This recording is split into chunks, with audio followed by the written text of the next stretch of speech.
మనిషి జీవితంలో విజయానికి అతిపెద్ద అడ్డంకి ఏదైనా ఉంది అంటే అది బయట ప్రపంచం కాదు. అది మన మనసులో ఉన్న భయం. భయం అనేది ఒక భావన, ఎమోషన్. నమస్తే అండి, అనుశ్రీ థాట్స్కి స్వాగతం.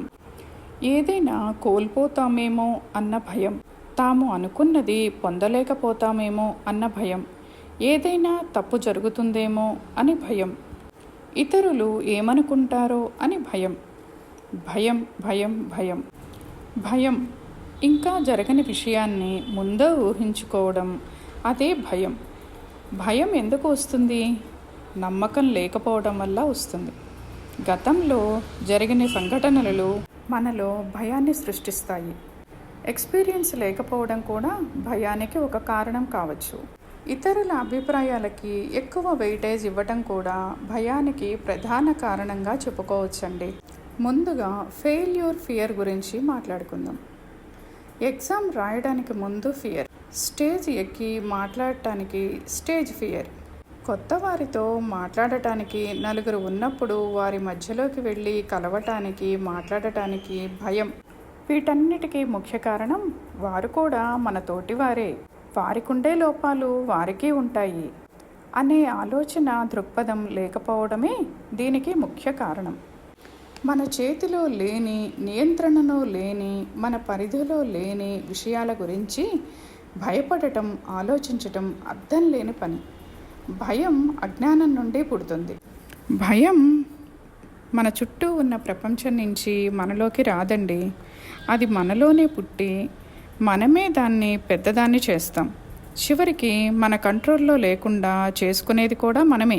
భయానికి మూల కారణం తెలుసుకొని మూలానికి మందు వేస్తే రోగం నయమవుతుంది.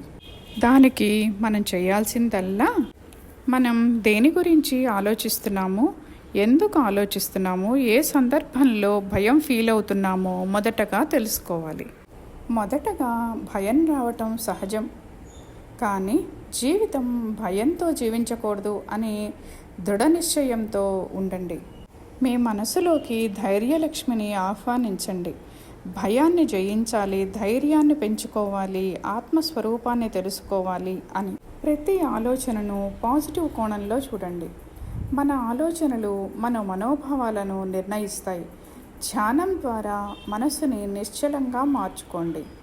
ఇక ఆత్మజ్ఞానంలోకి వెళ్ళి మాట్లాడితే, నేను శరీరం కాదు, నేను ఆత్మ, ఈ భావన మన మనసులో నిలిపితే భయం మటుమాయమైపోతుంది.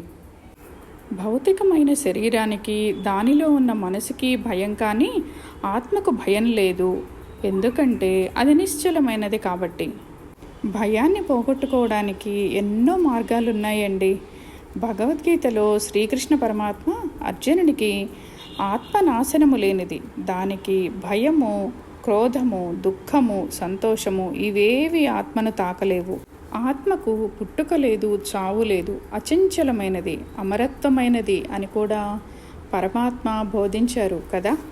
మనం ప్రస్తుత కాలంలో భౌతికంగా మనసుతో, శరీరంతో అటాచ్ అవ్వటం వల్ల, మనసుతో ఎక్కువగా ఐడెంటిఫై అవ్వటం వల్ల ఈ భయాలు, టెన్షన్లు కదా.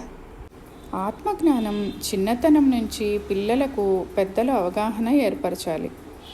ఆత్మజ్ఞానం ఉంటే పిల్లలకు భయము, ఒత్తిడి వంటి రుగ్మతలు ఏవి కూడా వారి దరి చేరవు. ఇదేదో పెద్దవాళ్ళ సబ్జెక్టు అనుకుంటే పొరపాటేనండి.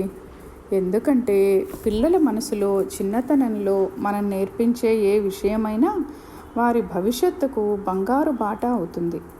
వారు చిన్నతనంలో నేర్చుకున్న ఏ విషయం కూడా జీవితాంతం మర్చిపోరు సరికదా, ఆచరణలోకి తీసుకుంటారు.